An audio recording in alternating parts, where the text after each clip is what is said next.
Shalom buat kita semua. Kita akan mengawalinya. Kita berdoa. Bapa yang baik, terima kasih kalau hari ini kami masih ada dan masih berkumpul di tempat ini. Kami akan memulai Bible study kami. Tolong kami datang dengan hati yang mengasihi Engkau sehingga kami rindu punya hati yang haus akan kebenaran firman-Mu. Kami mau belajar terus jadi pribadi yang menyenangkan hati-Mu Tuhan. Tolong kami, tolong hamba yang membawakan Bible study dan anak-anakmu yang mendengarkan. Biar kami semua diberkati sama Tuhan. Amin. Bapak, Ibu, teman-teman yang dikasihi Tuhan, kita akan membaca sebuah cerita menarik yang ada di Alkitab tentang pengaruh besar, dampak besar dari kasih. Kita bisa lihat ceritanya dalam Ulangan 5 ayat 1 sampai 22. Bapak, Ibu, dan teman-teman, saya minta kita semua dengan kerendahan hati boleh sama-sama terlibat. Kita sama-sama baca Ulangan 5 ayat 1 sampai 22. Seperti biasa kita akan membacakannya berganti-gantian. Silahkan, saya akan mulai ayat yang pertama, kemudian Bapak Ibu dan teman-teman boleh melanjutkan. Ulangan 5 ayat 1 sampai 22. Ke-10 firman, Musa memanggil seluruh orang Israel berkumpul dan berkata kepada mereka, "Dengarlah, hai orang Israel, ketetapan dan peraturan yang pada hari ini kuperdengarkan kepadamu, supaya kamu mempelajari dan melakukannya dengan setia." Tuhan Allah kita telah mengikat perjanjian dengan kita di Horeb. Bukan dengan nenek moyang kita, Tuhan mengikat perjanjian itu, tetapi dengan kita yang ada di sini pada hari ini, kita semuanya yang masih hidup. Tuhan telah berbicara dengan berhadapan muka dengan kamu di gunung dan di tengah-tengah api. Aku pada waktu itu berdiri antara Tuhan dan kamu untuk memberitahukan firman Tuhan kepadamu, sebab kamu takut kepada api dan kamu tidak naik ke gunung. Dan ia berfirman, Akulah Tuhan, Allahmu yang membawa engkau keluar dari tanah Mesir, dari tempat perbudakan. Jangan ada padamu Allah lain di hadapanku. Jangan membuat bagimu patung yang menyerupai apapun yang ada di langit di atas, atau yang ada di bumi di bawah,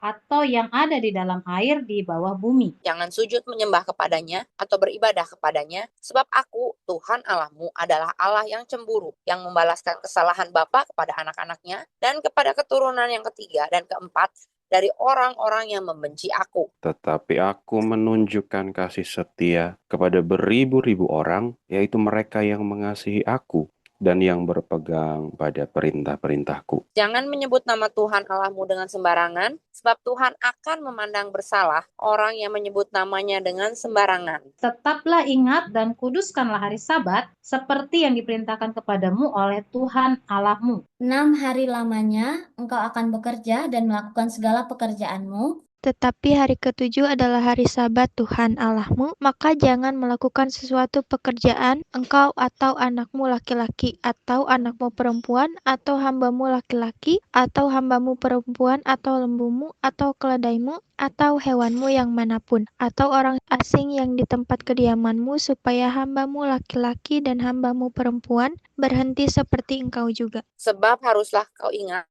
bahwa engkau pun dahulu budak di tanah Mesir, dan engkau dibawa keluar dari sana oleh Tuhan Allahmu dengan tangan yang kuat dan lengan yang teracung. Itulah sebabnya Tuhan Allahmu memerintahkan engkau merayakan hari Sabat. Hormatilah ayahmu dan ibumu seperti yang diperintahkan kepadamu oleh Tuhan Allahmu, supaya lanjut umurmu dan baik keadaanmu di tanah yang diberikan Tuhan Allahmu kepadamu. Jangan membunuh. Jangan bersinah. jangan mencuri, Jangan mengucapkan saksi dusta tentang sesamamu. Jangan mengingini istri sesamamu, dan jangan menghasratkan rumahnya, atau ladangnya, atau hambanya laki-laki, atau hambanya perempuan, atau lembunya, atau keledainya, atau apapun yang dipunyai sesamamu. Firman itulah yang diucapkan Tuhan kepada seluruh jemaahmu dengan suara nyaring di gunung, dari lengah-lengah api, awan, dan kegelapan, dan tidak ditambahkannya apa-apa lagi. Ditulisnya semuanya pada dua loh batu, lalu diberikannya kepadaku. Oke, baik. Terima kasih banyak untuk Bapak, Ibu, dan teman-teman yang sudah terlibat membacakan firman Tuhan kita pada malam hari ini. Ini adalah pidato Musa pada masa-masa akhir hidupnya. Nah, kita mungkin pernah mendengar bahwa masa-masa akhir Musa itu seperti apa ya. Yang pertama, di masa-masa akhirnya itu justru disitulah dia menerima kenyataan bahwa dia tidak bisa menginjaki dan menikmati tanah perjanjian itu. Tanah yang dimana menjadi tujuan perjalanan mereka dari tanah Mesir. Tanah yang mungkin dia sudah damba-dambakan, dia sudah impikan, bahkan dia sudah berikan semuanya untuk memimpin bangsa Israel bisa masuk ke tanah Mesir ini. Tapi akhir hidupnya dia harus menerima kenyataan karena kesalahannya sendiri bahwa atas otoritas Tuhan dia tidak boleh masuk ke tanah perjanjian itu. Yang kedua, dia juga harus menerima kenyataan bahwa dari 600.000 angkatan orang Israel, itu kita bisa lihat ada 600 orang yang keluar dari Mesir, kita bisa lihat dalam kitab Keluaran. Dari 600.000 itu, angkatan pertama yang dipimpin sama Musa, yang bisa diizinkan Tuhan masuk ke tanah perjanjian, itu hanya Yosua dan Kaleb. Selebihnya adalah generasi yang lahir pada waktu mereka ada di perjalanan itu. Jadi, kebayang bagaimana sedihnya, bagaimana pahitnya kehidupan Musa di masa akhir hidupnya. Nah, waktu saya belajar tentang fakta ini, saya baru melihat dan baru menyadari fakta bahwa sebenarnya orang Israel itu keluar dari tanah Mesir dan menuju tanah Kanaan itu, lalu mereka berkeliling selama 40 tahun di padang gurun, itu bukan karena mereka dibuat tersesat sama Tuhan, atau bukan karena mereka dibuat buta arahnya sama Tuhan. Tapi dalam Bilangan 14, pasal 14 seluruhnya, kalau Bapak Ibu teman-teman punya waktu bisa baca, di situ fakta menyatakan bahwa sebenarnya orang Israel sejak awal sudah tahu di mana pintu Kanaan itu. Mereka sudah sampai di sana. Cuman pada masa pengintaian, ya mungkin itu cerita yang tidak asing lagi ya. Pada waktu mereka mengirim 12 orang pengintai, namun yang 10-nya takut, kemudian mereka memberontak sama Musa dan Tuhan, hanya 2 orang yang tetap teguh, Tuhan marah. Lalu Tuhan kasih hukuman, angkatan itu tidak ada yang bisa masuk ke tanah perjanjian dan akan mati selama pengembaraan di padang gurun. Di pasal itu menceritakan ada yang memberontak, tapi ketika mereka memberontak dan mencoba tetap masuk, ketika Tuhan tidak mengizinkan, mereka kemudian diserang sama musuh-musuh yang ada di tanah perjanjian itu, dan mereka mati gitu. Nah, ini membuka satu fakta bahwa sebenarnya mereka benar-benar tidak bisa masuk ke tanah Kanaan bukan karena buta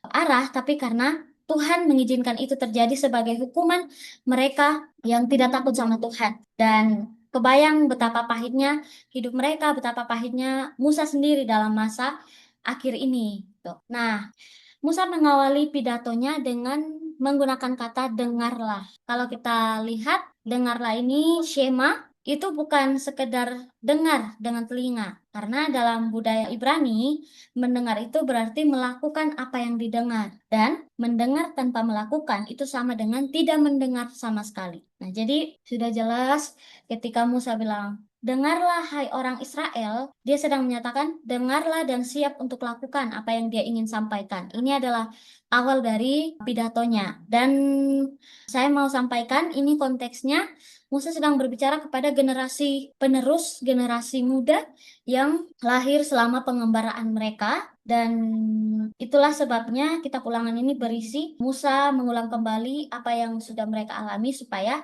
tidak ada yang terlewat dan tidak ada yang dilupakan sama generasi ini. Nah, kalau kita lihat apa yang disampaikan Musa itu adalah pengulangan dari Keluaran 20. Jadi di situ ada 10 hukum Tuhan. Dari Ulangan 5 ayat ayat 6 sampai 12 itu bicara tentang Tuhan. Maaf, saya salah mendesainnya. Sedangkan Ulangan 5 ayat 13 sampai 21 itu bicara tentang hubungan manusia dengan sesama. Nah, yang perlu kita perhatikan dalam pembacaan ini, ketika kita membaca 10 perintah Tuhan, selalu diawali dengan tindakan Tuhan. Jadi Tuhan yang memulai,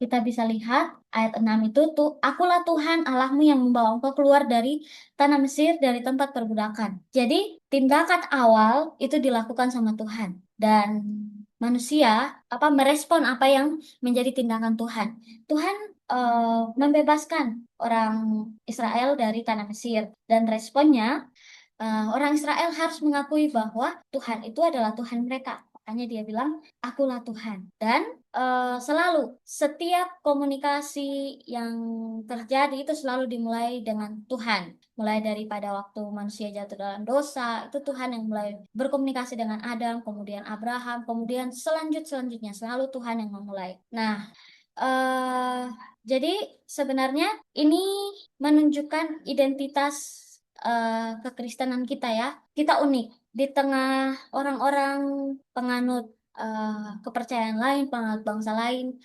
berusaha bertemu dengan Tuhan mereka. Kita justru dari dulu sudah dinyatakan bahwa Tuhanlah yang mencari kita. Karena Tuhan kita adalah Tuhan yang relasional.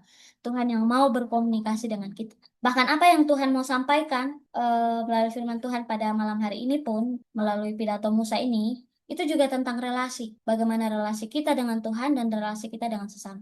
Jadi ini pun pesan pertamanya adalah Allah kita adalah Allah yang relasional, yang memulai dan kita meresponnya. Kemudian kita juga perlu melihat, ini poin penting saja karena saya tahu kita semua sudah tidak asing dengan 12 pengakuan iman rasuli. Jadi kalau saya bahas satu-satu pasti kita semua akan kewalahan. Jadi inti poinnya yang akan saya sampaikan. Yang perlu kita perhatikan juga ada perbedaan mengenai peringatan Sabat dalam Keluaran dengan peringatan Sabat dalam Ulangan. Kalau peringatan Sabat dalam Keluaran, coba kita baca ya, Keluaran 20 ayat 8 sampai 9. Minta dengan kasih satu orang bantu saya baca, kemudian satu orang mempersiapkan Ulangan 5 ayat 12 sampai 15. Mungkin Marta bisa bantu atau siapapun. Keluaran 20 ayat 8 sampai 9. Ya, Rasi?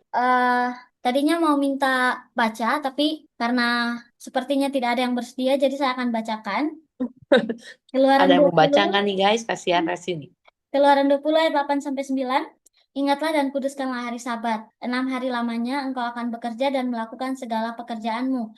Tetapi hari ketujuh adalah hari Sabat Tuhan Allahmu, maka jangan melakukan sesuatu pekerjaan engkau atau anakmu laki-laki atau anakmu perempuan atau hambamu laki-laki atau hambamu perempuan atau hewanmu atau orang asing yang di tempat kediamanmu. Sebab 6 hari lamanya Tuhan menjadikan langit dan bumi, laut dan segala isinya, dan ia berhenti pada hari ketujuh. Itulah sebabnya Tuhan memberkati hari Sabat dan menguduskannya. Jadi konteksnya ketika Tuhan meminta di Keluaran 20 itu Sabat sebagai peringatan, Tuhan berhenti dari pekerjaan menciptakan. Beda dengan konteks peringatan Sabat yang ada di Ulangan 5 ayat 12 itu Sabatnya bukan tentang penciptaan lagi, tapi ke pembebasan yang terjadi yang Tuhan lakukan kepada orang Israel gitu. Jadi konteksnya bukan lagi tentang memperingati penciptaan dan Tuhan beristirahat, tapi tentang bagaimana orang Israel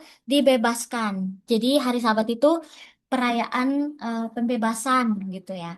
Jadi konteksnya sudah beda. Kemudian kata ingatlah juga berbeda digunakan dalam Keluaran dan Ulangan. Kalau dalam Keluaran itu menggunakan zakor, sedangkan dalam Ulangan menggunakan zamor. Nah, zakor itu tindakan mengingat kemudian menindaklanjuti, sedangkan Ulangan itu samor atau jaga, pagari, pisahkan dari hari biasa. Kalau kita lihat dari tradisi yang muncul, orang Israel kemudian menyimpulkan begini, Sabat itu diperintahkan Tuhan untuk zakor dan samor. Jadi diingat dan dijaga, diingat dan dipisahkan dari hari biasanya. Jadi dua kata ini karena muncul dalam konteks yang berbeda, kemudian disimpulkan sama orang Israel. Tradisi yang ada pada waktu itu.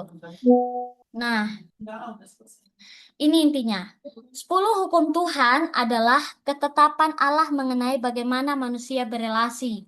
Baik itu berelasi antara saya dengan Tuhan maupun saya dengan sesama. Dan kita sudah tahu itu ya, dipisahkan dari Ulangan 5 ayat 6 sampai 12 itu tentang Tuhan, kemudian Ulangan 5 ayat 13 sampai 21 itu tentang dengan sesama. Tuh. Nah, pada waktu itu orang Israel ini adalah orang yang tidak punya undang-undang seperti kita, tidak punya ketetapan seperti kita, pemimpinnya juga tidak punya otoritas Ya, Musa memang dihormati, tapi dia tidak ditunjuk secara langsung sama mereka ya, tapi Tuhan yang menunjuk. Dan Musa memimpin mereka berdasarkan apa yang Tuhan mau, bukan peraturan yang mereka buat gitu. Nah, karena berhubung kehidupan mereka yang begitu bebas, tidak terikat sama apapun, maka 10 hukum Taurat itu mengatur relasi mereka antara keluarga, relasi sosial mereka, relasi dalam hal keuangan, relasi ibadah, relasi pekerjaan dan istirahat, dan semua kehidupan sosial Israel dibentuk dari 10 hukum Tuhan tadi gitu. Jadi ini penting buat mereka. Karena ini penting, maka mereka membuat suatu budaya yang keren. Orang Israel buat suatu budaya yang keren. Anak umur 5 tahun sudah belajar Taurat, anak umur 12 tahun sudah hafal sebagian atau seluruh hukum Taurat, dan orang dewasa belajar Taurat setiap hari. Ini aturan mereka. Tapi kenapa mereka tetap gagal? Pada akhirnya tidak bisa berjalan sesuai dengan hukum Taurat itu. Relasi mereka dengan sesama kacau, relasi mereka dengan Tuhan apalagi. Ya, karena mereka melakukan aturan itu tanpa dilandasi kasih.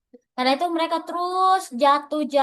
Karena mereka melakukannya sekedar rutinitas. Mereka sekedar melakukannya karena takut mungkin. Karena mereka sudah melihat betapa besarnya Tuhan mereka. Ya, jadi sebenarnya inti kenapa mereka itu gagal karena mereka tidak melakukan aturan itu, aturan yang Tuhan kasih itu dengan kasih. Iya, mungkin mereka melakukan tadi hukum yang berlaku dengan sesama. Jangan mencuri, jangan membunuh. Iya, mereka tidak melakukannya karena mungkin mereka mau dianggap baik. Mereka mungkin berusaha untuk tidak melakukannya karena mereka takut. Nah, itu tidak menjamin mereka bisa menahan godaan yang ada pada mereka karena mereka tidak melandasinya dengan kasih ya. Nah, jadi itu yang jadi kegagalan mereka. Nah, sebenarnya 10 perintah Allah tadi yang sudah kita lihat itu sebenarnya bicara tentang satu poin saja. Tuhan membuat itu supaya kita bisa menikmati relasi yang harmonis dengan Tuhan dan sesama. Tapi apakah semenjak 10 hukum Tuhan itu ada, semuanya jadi baik-baik saja dan hubungan mereka jadi harmonis? Bahkan hubungan kita juga sekarang yang ada di masa kini, kita juga kan pembaca 10 hukum Tuhan. Apakah itu menjamin kita bisa punya relasi yang terus harmonis dengan Tuhan dan sesama? Tidak. Nah, karena itu pada malam hari ini, hal penting yang diingatkan kepada kita adalah tentang kasih. Bagaimana kita melakukan 10 hukum Tuhan itu, bahkan semua perintah Tuhan yang ada di Alkitab itu dilandasi dengan kasih. Makanya saya senang dengan lagu tadi yang kita nyanyikan di awal, bahwa kesimpulan dari lagu itu, kasihmu buatku mengerti, hidupku ini lagu cinta untukmu. Jadi sebenarnya kita punya relasi yang baik dengan Tuhan, kita menikmati kasih Tuhan, kita dihangatkan dengan kasih Tuhan, kita pun akan membuat orang lain menikmati dan memetik buah manis dari relasi itu. Kita juga bisa mengasihi sesama kita, orang yang ada di sekitar kita. Karena apa? Karena itu dampak dari relasi kita yang penuh kasih dengan Tuhan. Jadi sebenarnya kasih pun itu dimulai dari Tuhan. Semua komunikasi, perbuatan, perintah itu dimulai dari Tuhan dan kita perlu meresponinya. Jadi kita jangan hanya menyimpan kasih yang kita sudah dapat dari Tuhan, tetapi itu bisa kita terapkan dalam kehidupan lingkungan sosial kita. Dan ini penting teman-teman, karena lihat dampak dari kegagalan yang dihadapi oleh orang Israel ketika mereka melakukan perintah Tuhan itu hanya sekedar rutinitas dan ya hanya sebuah aturan, bukan melakukannya dengan kasih. Nah, teman-teman, saya mau menyentuh kita dalam kehidupan sehari-hari. Mungkin kita dalam studi kita, dalam pekerjaan, pelayanan kita, setiap hari kita tergoda untuk melakukannya, ya sekedar melakukan hanya karena rutinitas atau tugas kita. Mungkin karena rasa capek, mungkin karena sudah merupakan kewajiban tugas kita, mungkin karena sudah dibayar gitu ya. Nah, hari ini kita sama-sama diingatkan pentingnya melakukan semua itu untuk Tuhan dan dilandasi dengan kasih. Jadi kita menikmati setiap yang kita lakukan, menikmati relasi kita dengan Tuhan, menikmati relasi kita dengan sesama, karena kita melakukannya dengan kasih. Tuhan, terima kasih kalau pada malam hari ini kami sama-sama diingatkan melalui firman Tuhan yang kami sudah baca tadi, bahwa Tuhan mau kami menikmati relasi kami yang harmonis dengan Tuhan dan dengan sesama kami. Itu sebenarnya inti dari 10 hukum Tuhan yang Tuhan kasih buat kami. Tolong kami melakukan 10 hukum Tuhan dengan kasih, bukan sekedar rutinitas atau bukan karena supaya kami dianggap baik, bukan juga supaya kami tidak dihukum, tapi benar-benar lahir dari motivasi kami mengasihi Tuhan dan mengasihi sesama. Sehingga itu membuat kami menaati 10 hukum Tuhan ini. Tolong kami untuk tidak jatuh pada kegagalan yang sama dengan orang Israel. Tolong kami melakukan firman Tuhan pada malam hari ini dalam kehidupan kami. Hamba selesai berbicara, tapi Tuhan yang berbicara buat kami masing-masing dalam hati kami. Hamba terbatas menyampaikannya, biar urapan Roh Kudus membuat setiap anak-anakmu mengerti apa yang Tuhan mau sampaikan melalui firman Tuhan pada malam hari ini. Terima kasih Tuhan Yesus yang baik. Dalam nama Tuhan Yesus kami sudah berdoa. Amin. Amin. Thank you, Resi. Baik, teman-teman, apa yang didapat pada malam hari ini ya? Coba saya mulai dulu dari Kamelda dan Poleo. Silakan. Aku mah bukan ini mau nanya aja. Kalau kita berangkat dari perjalanan orang Israel dulu kan mereka sampai sekarang pun mereka tuh benar-benar patuh ya sama apa namanya hukum Taurat ya bahkan dilakukan. Tapi ya banyak gagalnya karena nggak dilandasi oleh kasih. Nah, bagaimana caranya kita sebagai orang Kristen ya, sebagai pengikut Kristus, gimana caranya tuh supaya kita benar-benar bisa punya hati yang mengasihi itu dengan tulus gitu. Karena kadang kan gini, kadang kita tuh berusaha sebenarnya, tapi hati kan siapa yang tahu ya bermotivasi-motivasinya. Jadi hati tuh memang nggak bisa kita benar-benar murni ataupun tulus gitu. Kadang memang selalu ada motivasi-motivasi yang ada ketika kita melayani ataupun menolong orang lain gitu. Jadi ya gimana caranya supaya kita tuh bisa gitu ya punya hati yang benar-benar tulus gitu loh mengasihi orang lain dengan kasih Tuhan dan tidak ada embel-embel ataupun motivasi-motivasi lain karena itu benar-benar ya memang sulit dilakukan ya kalau bukan Tuhan yang memurnikan hati kita gitu. Itu aja sih pertanyaannya itu aja lah, nggak apa-apa. Itu aja sih gimana caranya. Oke, siap. Silakan, Kak Resi. Gimana kita punya kasih yang tulus, kalau kata Kamelda mah. Iya, Tanpa motivasi lain, tanpa tanpa tadang motivasi. aling-aling. Tuh. Ya. Kadang kan Ci, ya kita melakukan sesuatu juga karena satu mah perintah Tuhan pastinya ya Ci. Kita Mm-mm. melayani Tuhan ya. Pastinya karena Tuhan yang suruh gitu. Tapi melayaninya dengan kasihnya ini gimana gitu. Caranya benar-benar punya hati tuh yang benar-benar tulus ya tanpa satu dan lain hal gitu. Tanpa apapun gitu. Tanpa ada kepentingan pribadi Kepentingan pribadi dan golongan. dan golongan. Ya, silakan Kak Resi. Gimana tuh? Ya, Kamelda, sebenarnya jawabannya cuma satu. Kasih yang tulus itu muncul hanya kalau kita punya hubungan yang intim dan dekat sama Tuhan. Karena ketika kita punya hubungan yang intim dan dekat sama Tuhan, maka kita akan melihat seperti Tuhan melihat dan punya hati seperti hati Tuhan. Jadi, Tuhan bakalan buat kita mengasihi, apalagi orang-orang ini kan ciptaan Tuhan. Jadi tentu ketika kita punya relasi yang dekat sama Tuhan, tentu hati Tuhan tuh ada. Pencipta siapa yang nggak mengasihi apa yang diciptakan? Misalnya kita kalau buat karya, kalau karya kita dibully, misalnya kita buat bunga, terus bunganya jelek, terus teman kita, itu pasti kan sakit. Nah, begitu juga dengan Tuhan. Jadi, Tuhan secara alamis adalah kasih, dan kasihnya itu tulus, agape. Maka ketika kita punya hubungan yang intim, dan kita menikmati kasih Tuhan, itu akan membuat kita melihat orang lain seperti Tuhan melihat orang lain dan punya hati seperti hati Tuhan. Tentu ini susah dan saya juga masih proses untuk belajar tentang hal ini, masih jatuh bangun juga dan tidak bisa dibuat-buat. Betul kata Kamelda tadi, karena ini muncul dari Tuhan, dari hubungan yang intim dengan Tuhan. Gitu Kak, itu yang bisa saya jawab. Ya, Kamelda. Gimana, Kamelda? Jadi, kalau gimana caranya punya kasih yang tidak ada motivasi lain? Kalau Resi bilang, melalui hubungan kita dengan Tuhan, kita bisa belajar untuk memiliki kasih yang tulus gitu ya, Kak Resi ya? Iya Bu. Kalau boleh saya tambahin ya, Sebenarnya kita sebagai manusia sih nggak bisa ya punya kasih yang tulus kalau menurut saya. Karena semua manusia bergerak by motivation, apapun itu. Nah, tergantung motivasinya tulus atau tidak. Nah, tapi juga kadang-kadang juga tadinya mau tulus jadi bulus ya, suka gitu kan ya.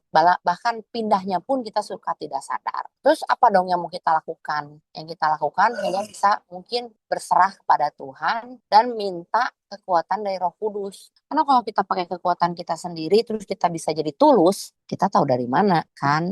Nanti kalau kita merasa kita bisa tulus sendiri, kita malah jadi sombong. Karena kita tahu kita tidak bisa, makanya kita perlu kekuatan dari Roh Kudus. Mungkin itu sih ya. Kalau dari saya, selain kita juga berusaha untuk menjadi seperti Kristus, kita dari diri sendiri juga punya keinginan untuk menjadi seperti Kristus, dan kita juga minta kekuatan dari Roh Kudus supaya kita juga bisa seperti Kristus. Tuh. Jadi perpaduan itu dari kita keinginan dan kemauannya dan dari Roh Kudus kekuatannya. Itu sih Kamel. Iya, emang betul, Cip. Itu mah betul-betul dari kita kalau punya hubungan intim, benar kita harus intim sama Tuhan ya. Kita akan ngerasain apanya ketulusannya itu, kita bisa rasain gitu ketika kita memang intim sama Tuhan gitu. Ya betul kata Resi tadi, dan memang benar juga kata Cici ya, harus hanya Roh Kudus lah yang bisa kasih kekuatan kepada kita untuk tetap murni gitu, untuk tetap murni dan tulus gitu ketika melakukan kasih itu gitu. Karena memang ya manusia mah ya pikiran, hati, dan shiftingnya sih itunya emang bener tadi kayak kata Cici ya, kita kadang nggak sadar gitu itu udah berubah gitu. Terima Iya, kasih Cici, betul. terima kasih Resi, Tuhan berkati. Tuhan berkati. Dari Koleo ada komen? Nggak ada, Ci. Oh, nggak ada. Oke, baik. Terima kasih. Sekarang dari Jilin. Oke, Jilin, apa yang kamu dapat pada malam hari ini? Silakan, Jilin. Yang saya dapatkan, yang disimak dari ini sih tentang kita itu mengasihi Tuhan. Karena benar tadi kata Resi itu, kalau kita memiliki hubungan yang intim dengan Tuhan, pasti kasih yang dibilang Resi itu pasti ada. Tetapi kalau kita tidak ada hubungan dengan Tuhan, kita itu malah jarang berkomunikasi dengan Tuhan, kita itu tidak akan mendapatkan kasih yang seperti yang dibilang Resi tadi. Itu sih Bu yang saya dapatkan. Oh, oke. Baik. Terima kasih, Jilin. Ya, kemudian kita tanya sama dari Bang Sam, apa yang Bang Sam dapat pada malam hari ini? Yang saya dapat ini memang kan 10 firman ini satu subjek yang kayak kalau dibahas, maksudnya ini satu bahasan yang besar karena Cici aja kalau khotbah kan cuma bahas satu gitu ya, bahas perintah keberapa dibahas di khotbahin. Yang muncul dalam pemikiran saya adalah tentu kan firman Tuhan ini, ke-10 firman Tuhan ini kan masih relevan sampai sekarang bahkan sampai selamanya. Saya coba melihat perbedaan zaman lah gitu ya. Zaman tadi kalau Resi sedikit cerita bahwa ke-10 firman Tuhan ini diturunkan atau diberikan pada generasi yang lahir di pengembaraan. Ya nggak tahu ya, ini pemikiran saya, mungkin karena di sana kan saat itu ya, maksudnya generasi itu dikasih ke-10 firman Tuhan, ya udah diterima aja gitu. Apalagi kan itu dari Musa, maksudnya dari Tuhan lewat Musa, wah langsung diterima. Tapi kalau misalkan kita bicara ke generasi sekarang gitu, yang cukup kritis-kritis, kira-kira gimana gitu ya, maksudnya contoh satu aja dulu, yang jangan ada padamu Allah lain di hadapanku. Mungkin kan saya aja kadang agak berpikir gitu, memang kenapa gitu, kenapa nggak boleh ada Allah lain, itu baru dari satu subjek gitu loh. Maksud saya kira-kira gimana ya untuk ke-10 firman Tuhan ini kita bisa sharingkan atau bagikan, kita bisa pelajari dan tentu untuk melakukannya gitu loh, dengan kondisi zaman atau generasi sekarang ini. Begitu Ci, begitu Resi. Oke, itu teh pertanyaannya, Bang Sam.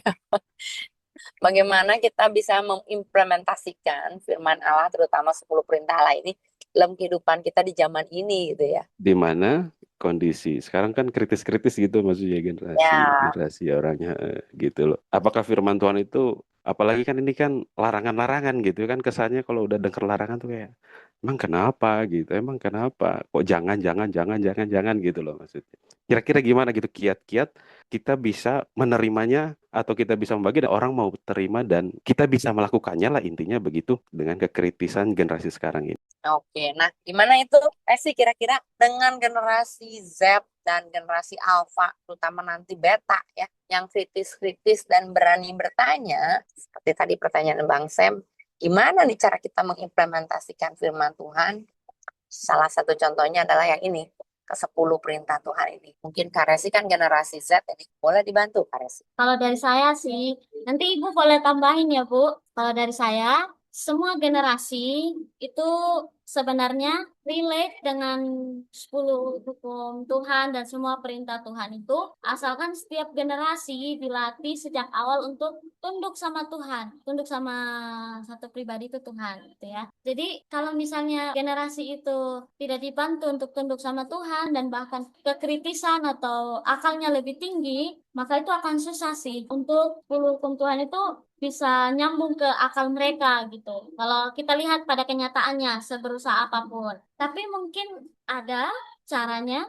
Mungkin dari Ibu Susan mungkin menambahkan. Tapi kalau saya sih satu hal itu yang penting. Sikap tunduk kepada Tuhan sehingga itu bisa perintah-perintah Tuhan itu bisa relate, bisa diakui sama mereka gitu. Itu sih Bu kalau dari saya. Oke, baik. Kerendahan hati ya. Iya Bu. Kalau tambahan dari saya sih, kayaknya mah mungkin ini kali ya Bang Sam ya. Ketika tidak ada hukum yang melampaui hukum tersebut, yaitu yang pertama kasihlah Tuhan Allahmu dan yang kedua kasihlah sesamamu manusia. Nah, ketika kita mengasihi Tuhan Allah dengan segenap hati, segenap jiwa, segenap akal budi, kita itu sedang bukan mendahulukan Tuhan lagi ya, tapi membuat Tuhan menjadi satu-satunya dalam kehidupan kita.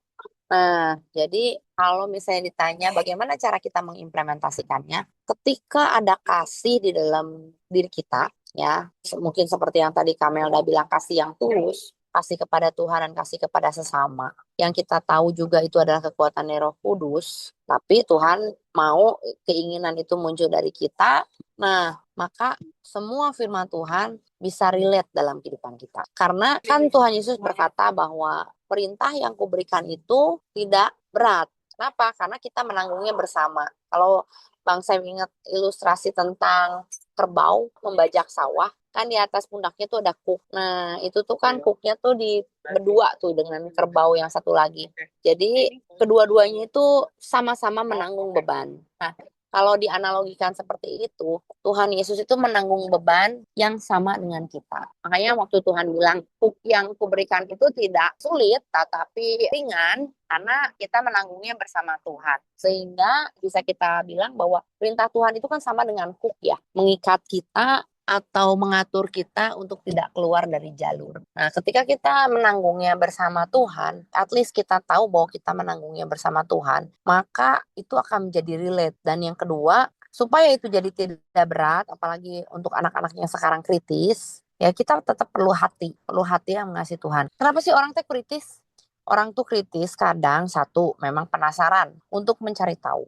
Dua, penasaran untuk memastikan apa yang saya tahu benar atau enggak. Yang ketiga, seperti orang Farisi, hanya mau mencobai ya. Jadi hanya mencari celah dalam firman Tuhan yang kita lihat atau kita baca untuk mencari celah mana nih yang bisa saya langgar nih kira-kira. Nah, jadi ketika kita punya kasih kepada Tuhan, maka nggak ada tuh pikiran-pikiran bahwa wah ini mau saya langgar, wah saya lagi cari celah. Nggak ada tuh excuse yang kita cari supaya kita berusaha tidak melakukan firman Tuhan. Kalau kita mengasihi Tuhan, kita nggak akan cari alasan kenapa kita tidak harus melakukan firman. Ya, maka ketika kita mengasihi Tuhan, apapun yang Tuhan minta pasti kita lakukan. Sama seperti kalau kita pacaran ya. Kan waktu misalnya kita pacaran, tolong dong jemput saya di situ. Misalnya nih Bang Sam nih, disuruh jemput sama sang kekasih.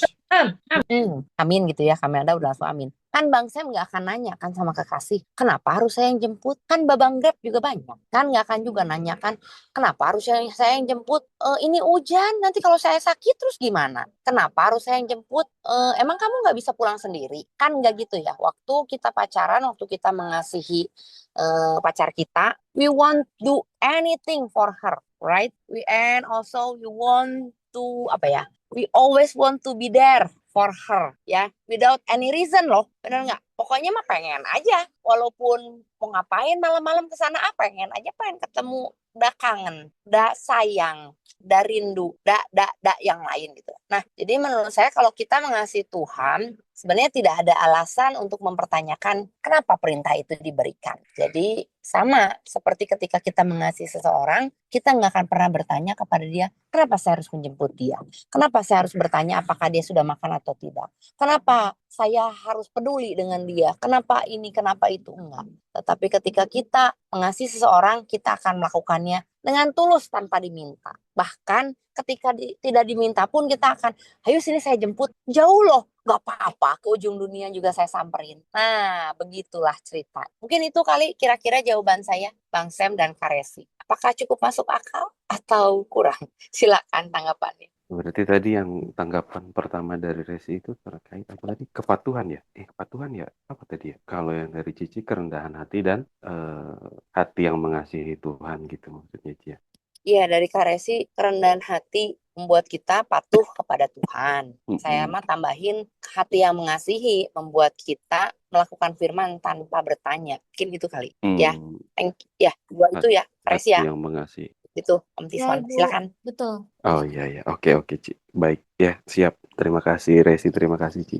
Kalau tadi berbicara tentang generasi, berarti saya berpikirnya begini Ci, dengan nilai-nilai yang tadi dibagi baik dari Resi ataupun Cici terkait kerendahan hati, kepatuhan dan hati yang mengasihi Tuhan. Kalau berbicara generasi kan memang kita nggak bisa lepas dari peran keluarga. Memang ya nggak, keluarga lah yang utama lah ya, maksudnya yang berperan cukup besar. Nanti ada lingkungan, ada gereja dan lain sebagainya. Kalau berbicara keluarga, estafet generasi itu kan di keluarga gitu intinya ya, dari orang tua ke anak. Nanti anak kan akan jadi orang tua, dia punya anak lagi gitu. Kurang lebih kan akan Ya, terus betul. berjalan seperti itu. Berarti memang estafet di situnya yang cukup penting gitu sih. Maksudnya nilai-nilai yang tadi yang dibagikan, baik itu kepatuhan, baik itu hati yang mengasihi Tuhan, di mana kalau udah punya hati yang mengasihi Tuhan, kita nggak akan cari alasan atau cari-cari apapun lah gitu untuk nggak melakukan firman Tuhan, dan kerendahan hati. Jadi terpikir di situ gitu bahwa nilai-nilai yang baik, nilai-nilai firman Tuhan, nilai-nilai yang tadi dibagikan itu di situ mungkin ya salah satu titik estafetnya gitu. Ya memang keluarga yang utama, tapi kan nanti ada gereja juga, ada komunitas yang baik juga termasuk kita saat ini bisa sama-sama Bible study. Itu mungkin ya, itu tadi itu yang cuman tiba-tiba muncul sih waktu dari bahasan Cici sama Resi. Itu aja Ci, terima kasih. Oke, thank you Bang Sam. Ya betul ya, keluarga tuh punya peran penting dalam kehidupan seseorang ya. Jadi keluarga adalah komunitas pertama di mana nilai-nilai kekristenan atau nilai-nilai kerajaan surga harus disampaikan. Tetapi tidak menutup kemungkinan ketika keluarga kita juga ternyata bukan orang percaya, terus apakah kita juga punya kesempatan untuk mempelajari nilai-nilai kekristenan? Punya. Saya percaya bahwa semua orang Tuhan beri kesempatan yang sama untuk selamat. Hanya bagaimana kita merespon ya. Dan saya juga percaya Tuhan sudah memilih kita ya, dan maka kita bisa mengasihi Tuhan karena Tuhan sudah memilih kita. Saya setuju bahwa memang keluarga punya peran penting sehingga seseorang itu bisa mengasihi Tuhan ya. Oke, mungkin itu tambahan dari saya. Karesi boleh berdoa penutup ya, atau sebelum berdoa ada closing statement dulu, closing statement dan doa penutup. Silakan Karesi. Closing statementnya, Tuhan kita itu Tuhan yang relasional, dan Dia mau kita menikmati relasi yang harmonis antara kita dengan sesama kita dan kita dengan Tuhan. Jadi enjoy your relationship. Kita mau berdoa ya teman-teman. Mari kita berdoa. Bapak yang baik, terima kasih banyak untuk malam hari ini. Bible Study malam hari ini mengingatkan kami bahwa kami perlu menikmati hubungan yang harmonis dengan sesama maupun dengan Tuhan. Tolong kami supaya kami melakukan semua perintah Tuhan, baik 10 perintah Tuhan maupun semua perintah yang ada dalam Alkitab dengan hati yang mengasihi Tuhan dan motivasi yang benar Tuhan. Tolong kami melakukan firman Tuhan pada malam hari ini, dan tolong kami juga pada malam hari ini mungkin ada dari kami yang akan beristirahat maupun ada dari kami yang akan melanjutkan aktivitas. Tuhan bersama-sama dengan kami, Tuhan menjaga dan melindungi kami, dan Tuhan bantu kami supaya kami dapat melakukan firman Tuhan ini dalam kehidupan kami. Terima kasih Tuhan, dalam nama Tuhan Yesus kami sudah berdoa. Amin. Jangan lupa pencet like dan subscribe video ini ya, dan juga jangan lupa di komen. Oke? Bye-bye.